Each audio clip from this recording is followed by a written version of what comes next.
What's up, everybody? It's your boy Rob back with another video. It's been a minute, and I've had a very busy summer going into the fall, and I'm glad to be back.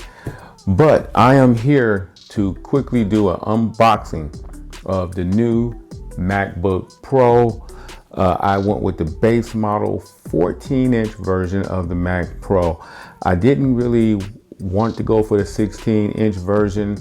I kind of think as far as using that as something that could be considered mobile, that form factor was a little bit too on a large side.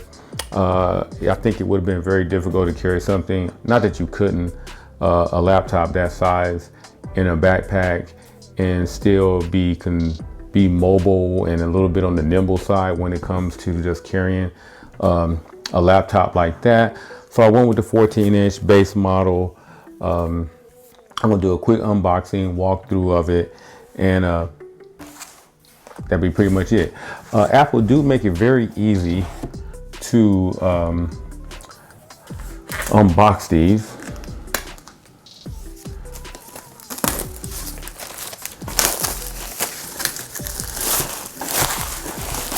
Again, like I said, I got the space gray version of this one.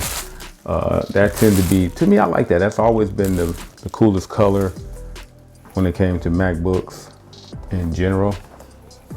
I haven't had a MacBook Pro though since 2011. So, but I do have the old school MacBook Air. Been loving this, but I wanted something a little bit more powerful. Something also that had the power of a desktop, so I went with this one. Real nice. This thing is heavy. That's one thing you really notice in comparison even to previous MacBooks. That's why the 16-inch one wasn't really that appealing. Just knowing how heavy these are, again, it would have been a load to carry something of that size in your backpack. But yeah, 14-inch.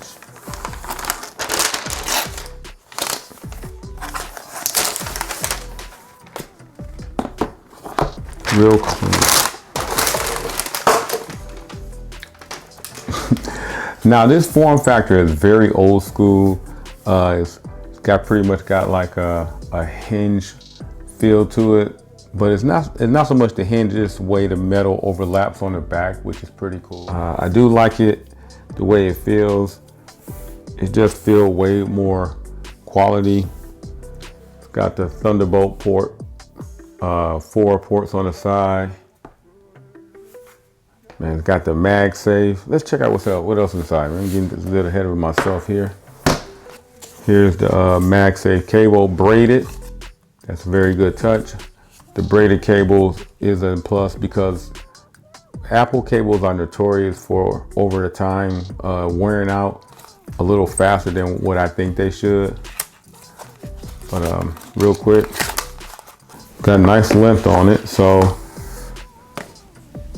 that's a good thing.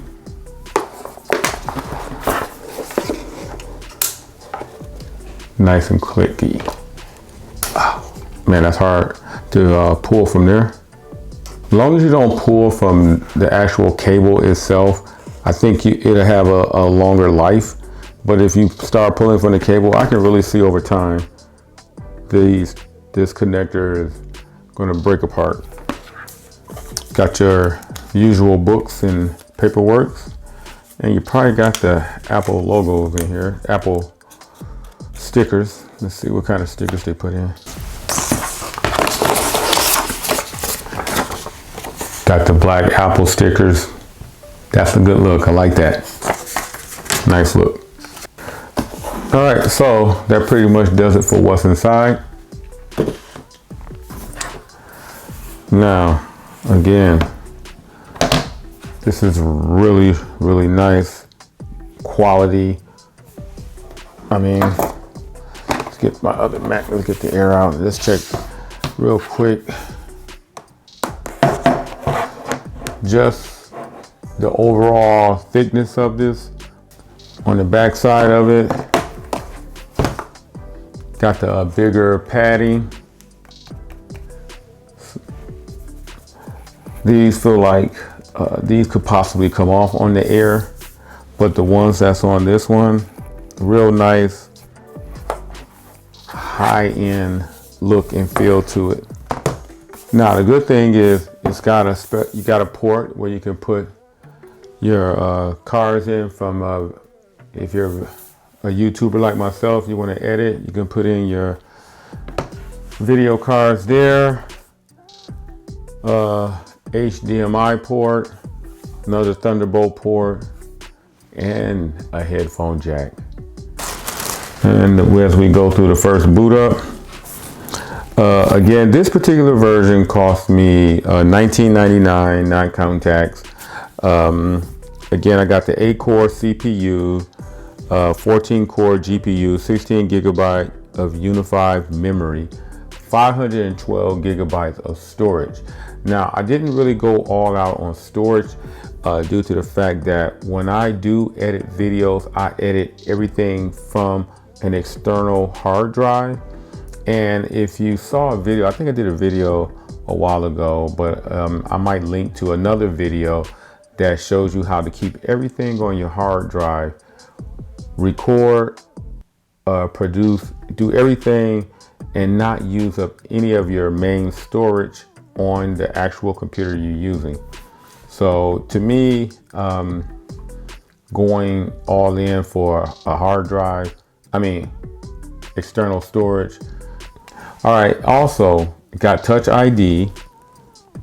You also going to be able to, it's got the actual camera hump in it, front of it, which a lot of people may not like, but to me, I really don't care. Better front facing camera, 1080. So that should be good for those who like to do Zoom calls and who likes to, FaceTime from their laptop. So again, better camera, always a plus. Those old cameras on the old MacBooks were awful, and it was too cumbersome to add a camera on top. It was just a mess. But hopefully now with the improved camera system on here, again, FaceTiming, Zoom, if you're a person who takes classes online, all of that should work out for you with the more improved camera. You won't look like you're, stuck in the 80s anymore. So that pretty much does it for this video. Again, I appreciate each and every last one of you guys. Now that I'm here and kind of got settled in, and I'm getting more settled in, hopefully I can get some more videos out to you guys. I do appreciate each and every last one of you guys. Thanks for your patience and for tuning in. And again, shout out to everybody out there who support the channel, Team 100, everybody. Other than that, don't forget to subscribe, hit the notification bell, and all those cool things. And I'll catch you in the next video. I'm out.